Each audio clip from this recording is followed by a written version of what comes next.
कोई भी वस्तु है उसके फोटो में उस वस्तु का ताकत होता है। हम अपने गुरुओं की फोटो की पूजा करते हैं, माँ लक्ष्मी की फोटो की पूजा करते हैं, तो माँ लक्ष्मी के फोटो में माँ लक्ष्मी का ताकत रहता है। अगर कोई फोटो की ऑरोग्राफी करोगे तो आप समझोगे कि बनारस में हमारे गुरुदेव हुए 200 वर्ष पहले, उनकी परंपरा में मैंने क्रिया योग सीखी हिमालय में। जो श्यामाचरण लाहिड़ी जी बंगाल के बहुत बड़े योगी हुए, देवता उनकी सेवा करते थे, तो उनका फोटो कोई लेने जाता था तो फोटो नहीं आता था। क्या नहीं आता? वो अपनी शक्ति से फोटो नहीं आवे ऐसे कर देते थे। फिर बाद में एक दिन बोला ले लो फोटो, एक फोटो ले लो। वो एक ही फोटो आज तक उनकी है, दूसरा कोई फोटो नहीं है, उनका एक ही फोटो, वही फोटो उन्होंने परमिशन दिया चलो ले लो। तब वो नेगेटिव धोया। उस जमाने में तो ऐसे काला कपड़ा डाल के ऐसे फोटो लेना पड़ता था। अब जैसे मोबाइल ले लिया, जहाँ एक फोटो ले रहा है, तो वो फोटो को उन्होंने नेगेटिव को लैब में धोया तो एक ही फोटो निकला। बाद में साइंस में रिसर्च हुआ, तब मालूम पड़ा कि एक व्यक्ति का आप फोटो लो, 2 लाख प्रिंट निकालो, कितने? 20 लाख प्रिंट निकालो, कितने?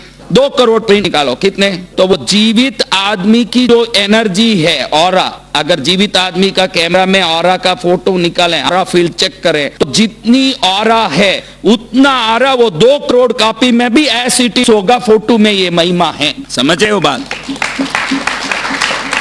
इसलिए कई लोगों को मैं बोलता हूं नहीं मूर्तियां लाके घर में मत रखो। किसी को शौक है पार्श्वनाथ की मूर्ति रखने की, किसी को शौक है भैरव की मूर्ति रखने की, किसी को शौक है पद्मावती की मूर्ति रखने की। मैं उनको कहता हूं ये मत करो, क्योंकि उस मूर्ति में शक्ति बना आपकी वश की बात नहीं है। लेकिन संकेश्वर पार्श्वनाथ का फोटो लाके रखोगे तो संकेश्वर दादा की मूर्ति में जो ऑरिक फील्ड है 100% वो फोटो में आपके घर में भी रहेगी। फोटो की ये बात है।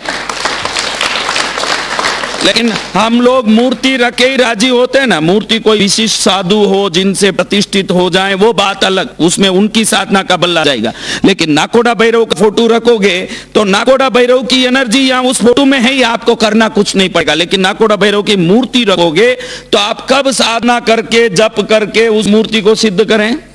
फोटोओं में एनर्जी ऐसी इट इज, कितना भी कॉप निकालो, फोटो में ये महिमा है, समझ रहे हो? इसलिए फोटोओं को घर में रखते समय बड़े ध्यान से रखना। इसीलिए कहता हूं कि उसमें ऊर्जा होती है। मासिक धर्म की औरतें आजकल चिंता ही नहीं करती, यहाँ वहां घूम रही मंदिरों के सामने चारों तरफ, उसका संकट भी उनको देखने में आता। आप क्या पूछ रहे हैं भैया? मैं ये फोटो की बात इसलिए बोल रहा था कि फोटो में, 1 मिनट में बोलता हूं, फोटो में एनर्जी है। मैं क्या बोला? इसलिए बोला कि जो अपने धंधे को मजबूत करना चाहते हैं वो कौन कौन है।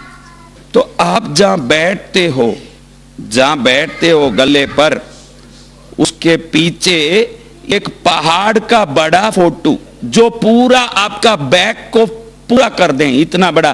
किसी का 4x3 जितना साइज होता है बैठने का, किसी का 4x5, किसी 2x3, जैसे एक काउंटर में बैठते हो ना आप, तो पीछे पूरा एक पहाड़ का फोटो, हिमालय का ठंडा बड़ा पहाड़ लगा दोगे तो उस फोटो में वो पहाड़ की जितनी डेंसिटी और फोर्स और पावर है वो पूरा आ जाएगा। तो उस बिजनेस फील्ड में आपको कोई नहीं हिला सकता, पहाड़ जितना पावर आएगा। ये बहुत पावरफुल काम है, कोई कर लोगे फिर अगला चौमासा आप एक एक की मेरा अलग अलग कराओगे।